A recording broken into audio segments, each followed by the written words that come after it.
Hi friends, जय जगन्नाथ। आज ହେଉଛି पवित्र पंचुक। आपण मानक समस्त को मो तरफ पंचुकर अनेक अनेक शुभेच्छा और अभिनंदन।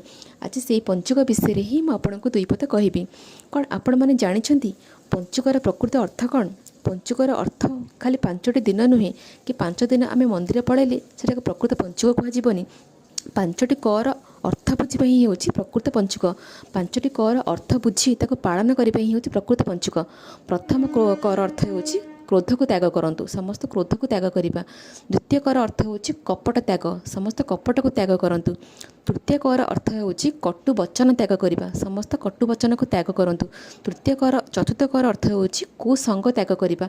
एंड पंचम कर अर्थ हूँ समस्त कामना को त्याग करूँ। यही 5टी जाक कर अर्थ बुझी ताको आपण माने जदि पालन करते ताले सेटा ही हूँ प्रकृत पंचुक। आपण मानक जदि मोर ये छोटा भिडियोटी पसंद आसता है ताले मो भिडियो को अवश्य गोटे लाइक करूँ। धन्यवाद।